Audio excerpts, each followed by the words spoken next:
16 ఫిబ్రవరి 2026 నుండి 28 ఫిబ్రవరి 2026 మధ్య కాలంలో ఉన్నటువంటి గ్రహస్థితి మూలకంగా కన్యా రాశి జాతకులకు గోచార ఫలితాలు ఎలా ఉన్నాయో తెలుసుకుందాం.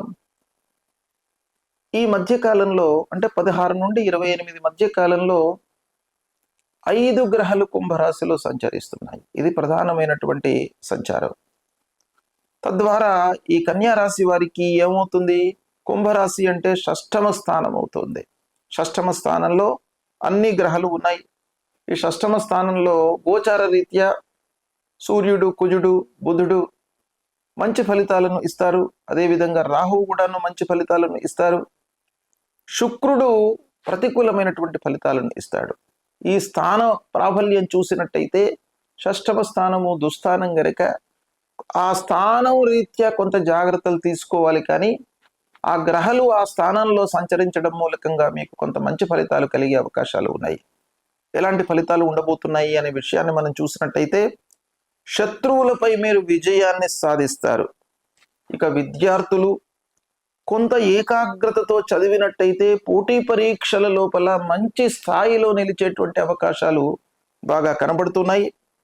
ఇక ఉద్యోగస్తులకు ఉద్యోగంలో పని భారం పెరుగుతుంది, ఒత్తిడి పెరుగుతుంది. ఏమైనప్పటికీ స్నేహితులతో, సహ ఉద్యోగులతో, అధికారులతో మీకు స్నేహంగా ఉంటారు, కలిసి వస్తుంది. ఇకపోతే సుఖ సౌఖ్యాలు మీకు ఈ కాలంలో ఉంటాయి, సంతోషంగా ఉంటారు. ధైర్యాన్ని మీరు తీసుకొని ఆలోచించి స్టెప్స్ వేసినట్టయితే మీకు చాలా మంచి ఫలితాలు కలుగుతాయి. శ్రమకు తగిన ప్రతిఫలము ఉంటుంది. ఈ సమయం లోపల కొన్ని విషయాలలో జాగ్రత్తగా ఉండాలి.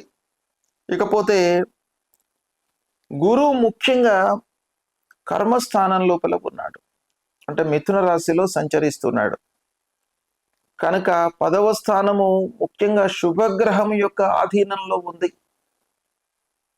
కనుక మీకు ఉద్యోగస్తులకు, పనిచేసేటువంటి వాళ్లకు కొంత అభివృద్ధి కనబడుతుంది. గోచార రీత్యా ప్రతికూలమే అయినప్పటికీ శుభగ్రహము ముఖ్యంగా మనకు కర్మస్థానం లోపల ఉన్నాడు కాబట్టి ఉద్యోగస్తులకు వర్క్ ప్లేస్లో సంతోషము, ఆనందము, అధికారులతో స్నేహభావంతో ఉండడము, మీ పనిని గుర్తించడము, ఇలాంటివన్నిటి మూలకంగా మీకు ప్రమోషను, బోనస్ లభించేటువంటి అవకాశాలు కనబడుతున్నాయి. ఆరోగ్యము మెరుగవుతుంది. రుణాలు తగ్గుతాయి. పూర్వము తీసుకున్నటువంటి రుణాలను మీరు రీపే చేస్తారు. న్యాయ సంబంధమైనటువంటి పనులలో అనుకూలత గోచరిస్తుంది.